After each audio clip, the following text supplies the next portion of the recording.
It started on a Monday evening. I had just pulled into my driveway after work, same as always. I live in a quiet suburb. Safe, boring, predictable. Nothing ever happens here. I was gathering my things when I noticed a woman sitting on my porch.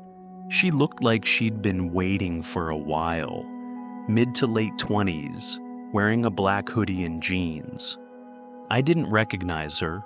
At first I figured she was lost or maybe needed help. But then she said something that made my skin crawl. She acted like she knew me, like we were in a relationship. She smiled and said she missed me, that she wanted to make things right. She told me she'd been waiting for me to get home. I told her she had the wrong person. I'd never seen her before in my life. But she didn't seem confused. She seemed hurt. Like I was the one being cruel. She said we'd been dating for months, that I was just upset about a fight we'd had. It was surreal, like someone dropped me in the middle of a conversation I wasn't part of. I asked her to leave. She didn't argue. She just walked away quietly. That should have been the end of it, but it wasn't. The next day she came back, knocked on the door like nothing was wrong, and said she brought me dinner. She said maybe I still didn't remember her. She left a bag on my doorstep, a burger and fries, still warm. I didn't touch it. That night, I started getting text messages from an unknown number, sweet little check-ins like we were a couple.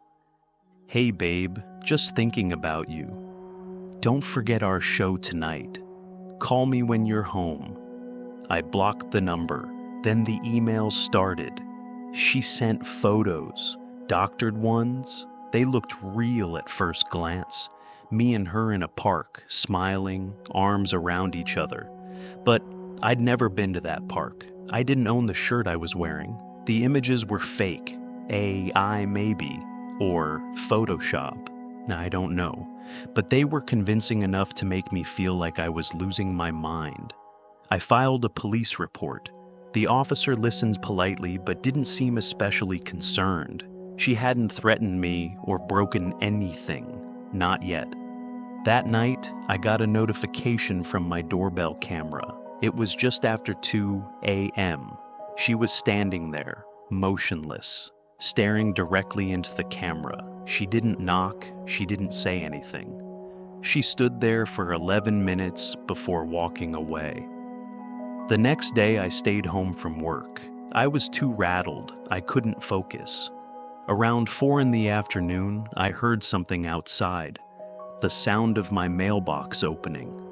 When I checked, it was empty. But tucked under a rock on the porch was a folded note. It said, I know this is confusing for you, but I'm real. We're real. You just need to remember, I'm not giving up on us. I called the police again. They promised to keep an eye out. That weekend, I stayed at a friend's place. I needed a break from my own house. But before we left, I saw her again, sitting in a parked car across the street, just watching. She didn't react when I looked at her. Didn't even blink. When I came back home on Monday, something felt wrong the second I stepped inside. Nothing was broken, nothing was missing, but everything felt off, like someone had been there, walked around, sat on my bed. On the kitchen table, I found a Polaroid. It was a photo of me, asleep in bed. The angle was from the hallway, like someone had taken it through a crack in the door. That's when the police finally started taking it seriously.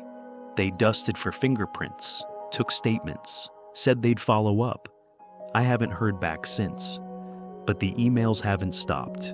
Every few days, I get a new one. Still love you. I forgive you. Don't forget me. And then, last week, the worst one yet. I'm waiting inside. I've changed my locks. I installed cameras. I sleep with the lights on. But every time I close my eyes, I wonder if I'll wake up to find her standing at the foot of my bed, smiling, like we've known each other for years.